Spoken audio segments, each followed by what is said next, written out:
નમસ્તે મિત્રો, હું છું ગોપાલ ઇટાલિયા। અત્યારે હું અહીંયા ભેસાણ તાલુકાના માલીડા ગામમાં ઊભો છું। કિરીટ પટેલે લોકશાહી ઉપર કાળી ટીલી કલંક લગાવવાનું કામ કર્યું છે। કિરીટ પટેલે ગુંડાગીર્દી કરીને ચૂંટણી પ્રક્રિયા ઉપર અને ખાસ કરીને જૂનાગઢ જિલ્લામાં એમાંય વિસાવદર વિધાનસભામાં કલંક લગાવવાનું કામ કર્યું છે। આ વિસાવદર વિધાનસભાના ઇતિહાસમાં ક્યારેય બીજી વખત ચૂંટણી નથી થઈ, પણ આજે આ માલીડા ગામમાં બીજી વખત મતદાન ચાલે છે। આજે 21મી તારીખ જૂન મહિનો। દોસ્તો, 19 તારીખે જ્યારે મતદાનનો દિવસ હતો ત્યારે હું આ પંથકમાં આ ગામમાં હતો, અને આગળ કરિયા ગામમાં હતો, એની આગળ વાઘણિયા ગામમાં હતો। કિરીટ પટેલ પોતે ગુંડાઓની જેમ અને એની હારે બીજા 10, 15, 20 જેટલા ગુંડાઓ કાળા સ્કોર્પિયો લઈ સૌથી પહેલા વાઘણિયા ગામમાં બોગસ મતદાન કિરીટ પટેલે પોતે કર્યું। ગુંડાઓની જેમ મારામારી કરી, પ્રિસાઇડિંગ અધિકારને માર માર્યો, બોગસ મતદાન કર્યું।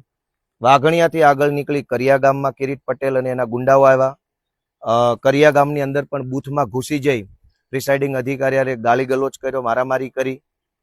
ત્યાંથી આગળ નીકળી અને આ માલીડા ગામમાં આવ્યા, અને હું 19 તારીખે પાછળ જ હતો। હવે સમજવાનો પ્રશ્ન એ છે કે લોકશાહીની દુહાઈ આપતા, ભારત દેશના નામે મોટા મોટા નારા બોલાવતા ભાજપના માણસો કેટલા હલકી માનસિકતા ધરાવે છે એનો એક દાખલો જુઓ કે આ માલીડામાં આજે બીજી વખત મતદાન થાય છે। ભારતના ચૂંટણી પંચે એવું સ્વીકાર્યું કે અહીંયા 19 તારીખે બૂથ કેપ્ચરિંગ થયું, એટલે કે બૂથમાં 50 ગુંડા ઘૂસી ગયા, 50 ગુંડાઓએ નકલી મત નાખ્યા, અને એના કારણે આખી મતદાન પ્રક્રિયા ડિસ્ટર્બ થઈ, માટે અહીંયા બીજી વખત મતદાન કરવું પડશે, આવું ભારતના ચૂંટણી પંચે કીધું। પણ જૂનાગઢ જિલ્લા પોલીસે મારી જાણમાં છે ત્યાં સુધી, અત્યારે જ્યારે આ વિડીયો બને છે ત્યાં સુધી મેં બધે ફોન કર્યા, જાણકારી મેળવી, કદાચ થઈ પણ ગઈ હોય, પણ મારી પાસે માહિતી નથી કે આની FIR થઈ ગઈ। ભારતનું ચૂંટણી પણ સ્વીકારે છે બૂથ કેપ્ચરિંગ થયું, બૂથની અંદર કેમેરા છે, એ કેમેરામાં કિરીટ પટેલ પ્રેસિડેન્ટ પ્રમુખ અધિકારીને, પ્રિસાઇડિંગ ઓફિસરને માર મારતા પકડાઈ ગયો છે, છતાંય FIR નથી થઈ। અને FIR થઈ હોય તો હમણાં અહીંયા અંદર બીજા એક પોલીસ વાળા સાહેબ બેઠા છે, અને મેં પૂછ્યું હતું FIR ની કાંઈ અપડેટ છે ખરી? એટલે એને બહુ મામૂલી એવી હા પાડી। એટલે મેં એને પૂછ્યું કે નામજોગ થઈ છે કે અજાણ્યા વ્યક્તિઓ સામે? એટલે પછી એને એવું કીધું કે મને કાંઈ ખબર નથી, લગભગ અજાણ્યા હશે। એટલે બે વાત છે, એક તો FIR થઈ છે કે નહીં એની કોઈ અપડેટ કોઈની પાસે નથી।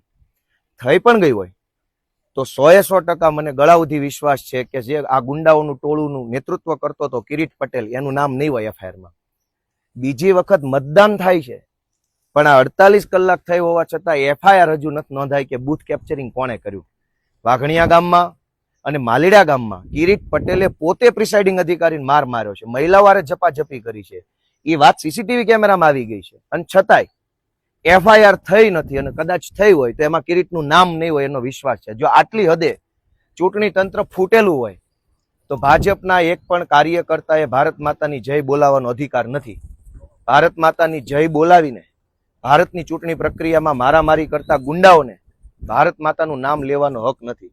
મિત્રો, ભારત માતાની જય બોલાવી અને ચૂંટણીઓમાં ગુંડા મોકલી ભાજપનો ઉમેદવાર કિરીટ પટેલ પોતે પ્રિસાઇડિંગ અધિકારી હારે મારામારી કરે છે, પોતે માર માર્યો છે, અને ભાજપના માણસોએ માર ન માર્યો હોત તો અત્યાર સુધીમાં FIR ને ધરપકડ ને સરઘસ ને બધું થઈ ગયું હોત। જો ભાજપ સિવાયની પાર્ટી કે અપક્ષનો કોઈ વ્યક્તિ હોત મારામારી તો આ બધા સિંઘમ ઉભા લુગડા કાઢી નાખે। પણ હવે કિરીટ પટેલે પોતે માલીડામાં આવી અને પ્રિસાઇડિંગ અધિકારને માર માર્યો છે, બૂથની અંદર રહેલા CCTV કેમેરામાં આ ઘટના આવી ગઈ છે, છતાંય તે જૂનાગઢ જિલ્લાના સિંઘમમાં ગાંડુભાઈ કેમ હાલે છે? ભાજપ વાળાની ગાડી છે, લે બોલો। 2 નંબરના ધંધા કરવા તો આખી ટોળકી નવરી છે। આ માલીડા ગામમાં કોકને આધાર કાર્ડ કઢાવવું હશે તો એકેય ભાજપ વાળો નહીં મળે। તો મારો વિષય એટલો હતો કે ભારતના ચૂંટણી પંચે સ્વીકાર્યું કે બૂથ કેપ્ચરિંગ થયું છે, પણ જૂનાગઢ જિલ્લા પોલીસને બૂથ કેપ્ચરિંગ કરનાર ગુંડાઓ અને ગુંડાઓનો સરદાર કિરીટ પટેલ મળતો નથી।